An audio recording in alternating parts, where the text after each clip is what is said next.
Well, hi everyone! I kind of want to do this new thing where I talk about the books I am currently obsessed with and absolutely love and give you guys recommendations as like a good read. So, let's make this quick. So, the first one I'm going to talk about is a book or like a trilogy called the School Minute series. The first book is obviously A Deadly Education. It's basically about a girl who is destined to bring the end of the world, and she ends up falling in love with a guy named Lake Orion. So, or Orion Lake, that's his name. And in my opinion, I think it's just like a really dark version of Harry Potter because it does have like these wizards sort of a thing, or like warlocks, and they learn how to make their own magic, or they learn spells all on their own. And it's a deadly school filled with monsters that they have to defeat. And this main character, I think her name is Elle. Dude, I'm trying to like figure it out what her name is, man. Not me just looking through the whole thing. Okay, hold on.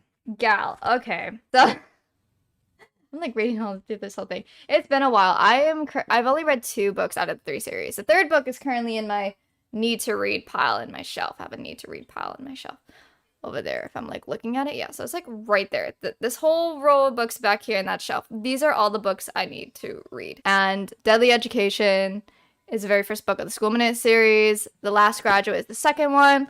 And I think the 3rd one is the Golden Enclaves, I think. Yeah, I think it's called The Golden Enclaves. I love this book series by Naomi Novik. I highly recommend reading this series if you want like a deadly Harry Potter kind book. Absolutely really love this book. 5 stars. No steam, a lot of action, romance in it. It's pretty good. This one is kind of it's a smut book. Okay, I'm going to be completely honest, barefoot. It's a smut book. It's called The Priest. And in my opinion, I like this book. If you have a thing for Catholic priests, hot priests, a muscular body and all, this is the one you want. I think this one is my favorite because it is of a male's perspective instead of the normal female perspective. Now, honestly, with me and smut books, it gets kind of tiring when it's always the female perspective, but the male perspective is just like a whole different thing. And Sierra Simone really does somehow manage to like capture that shit, and I was kind of skeptical about it, but then like, oh my god, I actually ended up liking it. So I highly recommend that one. It's basically a priest madly in love with a woman he just met in the confession booth, and he just can't get her out of her mind. And it's crazy how that story just ends up going. This one is from my favorite author. My favorite author so far is Jennifer L. Armentrout. When I was like in high school, just started reading, one of her books that I absolutely love was called The Problem with Forever. It is my all-time favorite book. Just because of how romantic it was, bad boy, foster home, a girl with trauma, has a hard time speaking with people. It's like, it was such a good book. It was such a romantic book. But this is a 5-book series called the Covenant series. And I currently read books 1 and 2. I currently have books 3 to 5 in my shelf over there. It's like 1, 2, 3. And they're just over there. Like I said, I currently have like a lot of books to read. I'm currently reading the Luxon series from the same author, Jennifer L. Armentrout. And the Half-Blood series, though, the Covenant series, I'm spacing out. I cannot function. I'm all over the place. So the Covenant series is basically about a girl, a girl named Alex, or Alexandria, who is in this school for half-bloods to become like sentinels, I think. Yeah, I think they're called sentinels. They're trying to become sentinels. Since she was taken away for 3 years, she has to catch up because her mom, who is a pure blood god, took her away from the whole place and tried to go in hiding. Eventually, the mother dies, obviously, and she's back into the god realm, place where all the gods and the half-bloods go to. There are these things called daemons that are currently corrupted pure gods who are turned evil, and she's on a quest to becoming a sentinel or get back to her grade in the school of sentinels. And of course she has this pure blood who is helping her get to where she needs. She does summer training with him.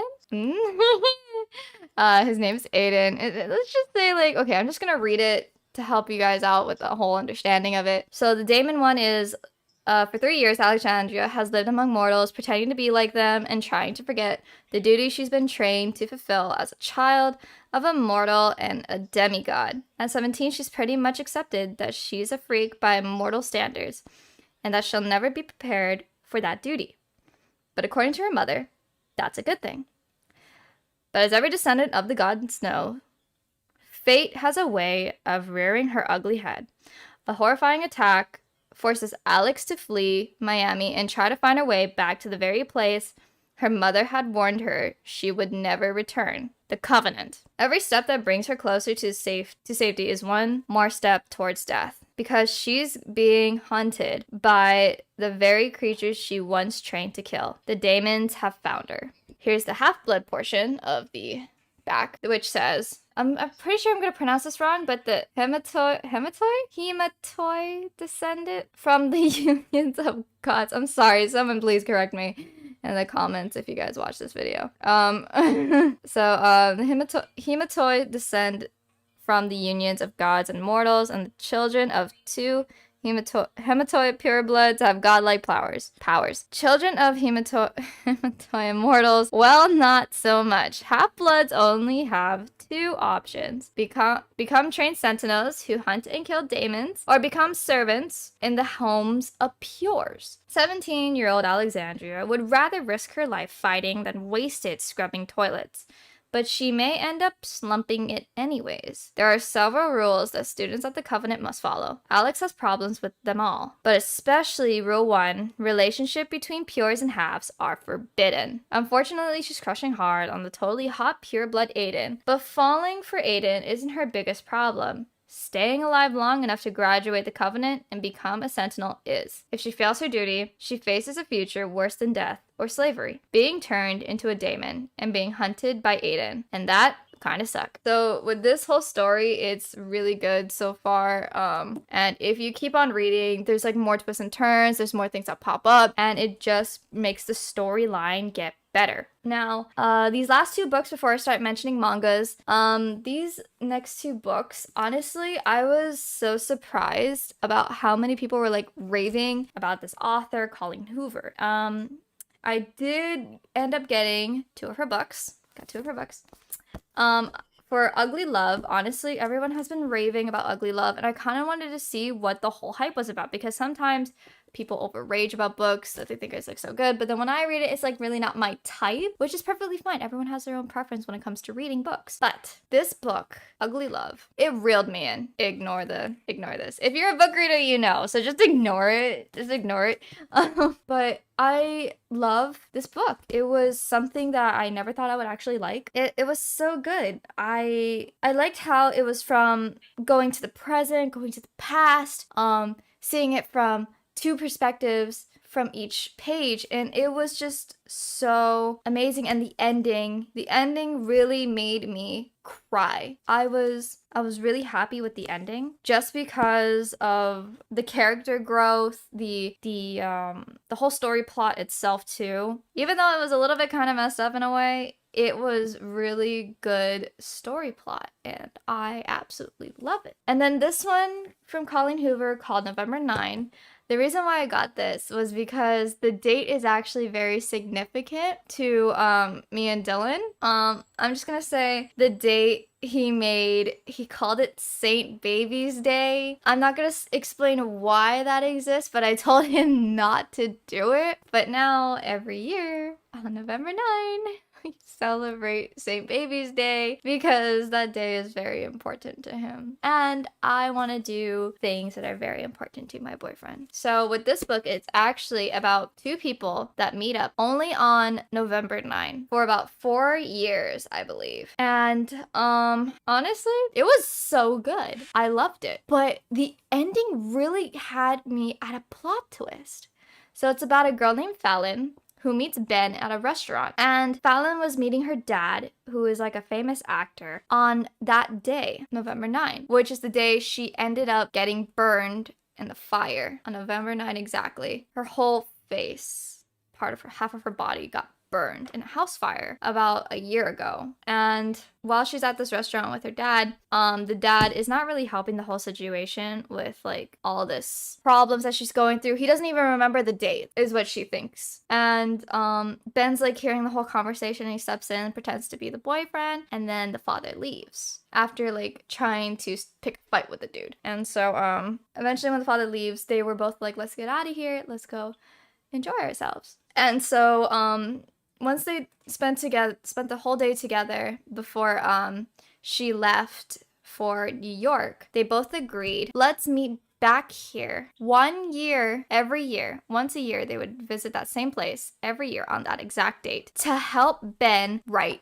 a novel, because Ben is a writer. And so I think they did this for about 4 or 5 years, and the more you read the book, the more the storyline gets better, gets so much better. And the ending really, really got me. Like, I did not think that that would happen, because honestly, like, Ben has like some sort of secret that Fallon is trying to figure out, and she's like not clicking the buttons until like literally the book he finishes writing, he gives it to her and explains everything. And I was so surprised by that.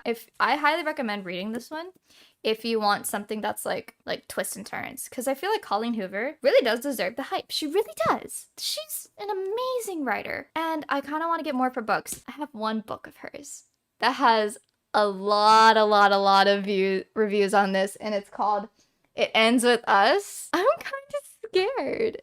I'm kind of scared to read it. Yeah, these are all the books. These are all the books that I have. All these books that I have are the ones I would recommend. And then now I also have mangas to add into this. Isn't it nice? So I have all these up here. So anyways, let me get into the mangas now. Obviously, an anime has been made. Komi can't communicate. I know, this anime has already been made, and I'm gonna be guilty. I watched the anime first, but I refused to watch any more episodes until I finished each volume. And I currently have 12 volumes. I am going to finish all these books right over here and then get more mangas, because I feel like I read mangas a lot more than I should with books. And I already have all these books over there. Like, those are so much books. I highly recommend Komi Can't Communicate, just because with anyone that struggles with social anxiety, something that's really serious and true. Like, I struggle with social anxiety, but it's like not as bad as hers. It's starting to get there though. I feel like it's really starting to get there. And I try to like get myself out of that situation of like, when I feel like I can't talk, I try to force myself to talk, or I just do what Komi does, but instead I take out my phone and like try to start up a conversation, and then the next class I try to talk to them. But it's like, I don't know, I just love this manga. It's so relatable, it's so funny, very comedic, and honestly I think it's like a little bit inspirational to people who feel like they can't talk to anyone. So highly recommend that one. This one called The Perfect World. I think you can already tell by the picture, the cover. It's obviously about a girl, or like a girl. I'm trying to like look at my stream over here to like look at it. Anyways, so it's about a girl who had a huge crush on this dude in high school, but after high school, this dude got into a car accident and he ended up paralyzed from the waist down. And they wind up finding each other at a architecture office that they both work at, and they reconnected. And she confessed like, oh, I had a crush on you in high school, da, da, da, da, da, da. And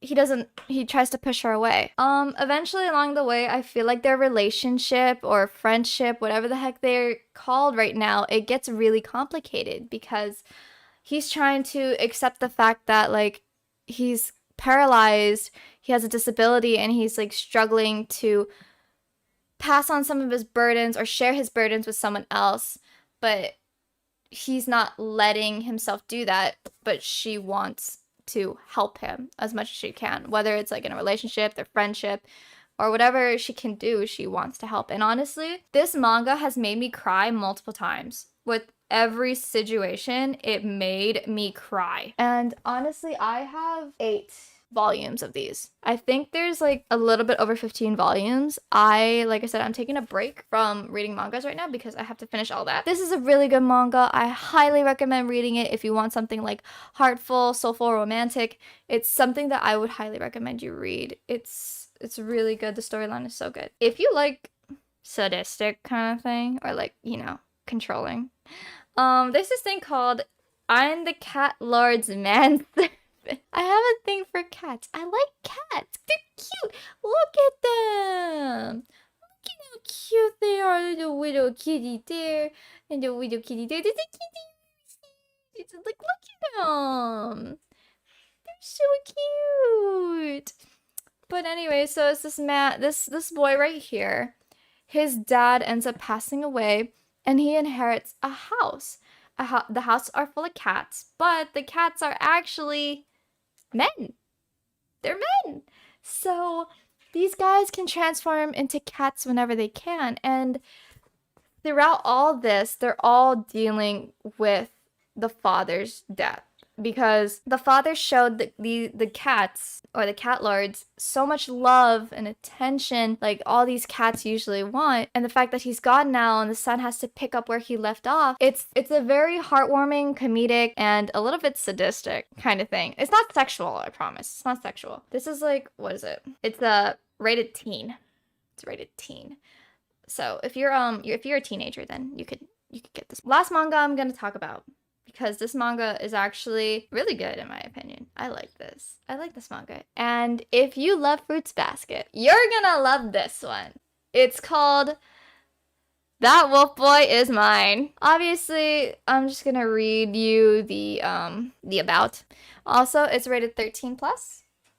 It says, after some traumatic experience, Komugi Kusunoki has transferred from the city to start a new life in rural Hokkaido. But on her first day of school, the school heartthrob, Yu Ogami, I'm sorry, I'm trying to pronounce it properly, so please bear with me. Yu Ogami blurts out, "You smell good." That's something I say to Dylan all the time. Despite the hijinks, Komugi tries to adjust to her new school, but it's not long before she stumbles across Yu, dozing off under a tree. When she attempts to wake him up, he transforms into a wolf. It turns out that Yu is one of several eccentric boys in her year, and she's the only one who knows their secret. A Beast Boy comedy perfect for fans of Fruit Basket. It literally says it right there. And honestly, I absolutely love this manga. This manga was really good. I was struggling to find the second volume because they only had the third volume at Barnes & Noble. Also, I'm just looking at my face. Got pimples. I got a pimple here. And then I tried getting rid of the pimple here with like medicine that I got from my doctor. But it smeared so much. It's like smeared every night that it ended up having dry skin. So it's a little bit damaged. But that's okay. But yeah, these are all the books and mangas that I highly recommend that you guys read. It's honestly up to you if you want to read them. Those are just like my suggestions and the books that I have currently read recently. I am currently reading the Luxon series by Jennifer L. Armentrout, and excuse me. But I will definitely give a review on that one. It's mostly about aliens right now, and I think that is pretty good. Like, in my opinion, it's pretty good. And, yeah.